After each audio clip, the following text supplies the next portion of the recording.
ମାମା ଠାକୁରଙ୍କୁ ଧରି ବସିଛ। ମୁଁ ତମକୁ ଦେଖିଆ ଜଗନ୍ନାଥ ବିଷୟରେ ମୁଁ ଆଗରୁ କେତେଟା କ୍ୱେଶ୍ଚିନ୍ ପଚାରିଥିଲି, ମନ ଅଛି ନାହିଁ ଦେଖିଆ କହିବୁ। ଜଗନ୍ନାଥ ତମର ପ୍ରିୟ ଠାକୁର କି? ଆଁ ଆଚ୍ଛା କହିଲେ ଦେଖିଆ, ଜଗନ୍ନାଥ ମନ୍ଦିର କୋଉଠି ଅଛି? ପୁରୀରେ। ଜଗନ୍ନାଥଙ୍କ ଭାଇ ଆଉ ତାଙ୍କ ଭଉଣୀଙ୍କ ନାଁ କଣ? ବଳଭଦ୍ର, ସୁଭଦ୍ରା। ଯୋଉ ଜଗନ୍ନାଥ ମନ୍ଦିରର ମୁଖ୍ୟ ଦ୍ୱାର ରହିଛି ତା ନାଁ କଣ? ସିଂହଦ୍ୱାର। ମନ୍ଦିରରେ କେତୋଟି ଦ୍ୱାର ଅଛି? 4 ଦ୍ୱାର। କୋଉ ଦିଗରେ ଅଛି? ପୂର୍ବ ଦିଗରେ। ଶ୍ରୀମନ୍ଦିର ସାମ୍ନାରେ ଯୋଉ ବଡ ଦାଣ୍ଡ ଅଛି, ସେ ଦାଣ୍ଡକୁ କଣ କହନ୍ତି? ବଡ ଦାଣ୍ଡ। ଜଗନ୍ନାଥଙ୍କର ଯୋଉ ପ୍ରସାଦ ହୁଏ, ମହାପ୍ରସାଦ, ସେଟା କଣ? ଅବଢା। ଜଗନ୍ନାଥଙ୍କ ମନ୍ଦିରରେ ଯୋଉ ବାନା ଉଠେ, ପତାକା ଲାଗେ, ତାକୁ କଣ କହନ୍ତି? ପତିତ ପାବନ।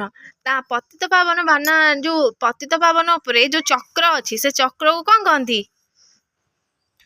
ନୀଳଚକ୍ର।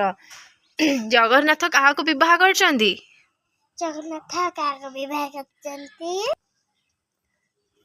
ଲକ୍ଷ୍ମୀ ମାଙ୍କୁ। ଜଗନ୍ନାଥଙ୍କ ମନ୍ଦିର ଯୋଉ ସିଂହଦ୍ୱାର ସାମ୍ନାରେ ଯୋଉ ସ୍ତମ୍ଭ ଅଛି, ସେ ସ୍ତମ୍ଭର ନାଁ କଣ? ଅରୁଣ ସ୍ତମ୍ଭ। ଜଗନ୍ନାଥ ଯୋଉ ଆସନରେ ବସିଛନ୍ତି, ତାଙ୍କ ଆସନକୁ କଣ କହନ୍ତି?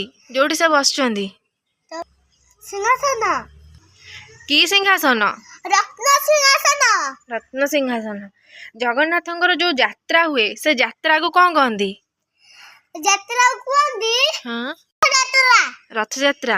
ଜଗନ୍ନାଥ ପୁରୀରେ ଯୋଉ ମଶାଣି ଅଛି, ଯୋଉଠି ଲୋକମାନଙ୍କୁ ପୋଡିବାକୁ ନିଅନ୍ତି, ସେ ମଶାଣିକୁ କଣ କହନ୍ତି?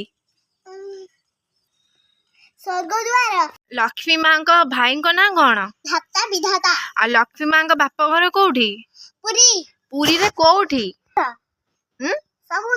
ସମୁଦ୍ରରେ। ଆଉ ସାଙ୍ଗମାନଙ୍କୁ କଣ କହିଦେଲ? ସାଙ୍ଗମାନେ, ତମେ ଯଦି ମୋ ଭିଡିଓ ଦେଖୁଛ, ଲାଇକ୍, ସବସ୍କ୍ରାଇବ୍ କରନ୍ତୁ। ରହୁଛି। ଜୟ ଜଗନ୍ନାଥ।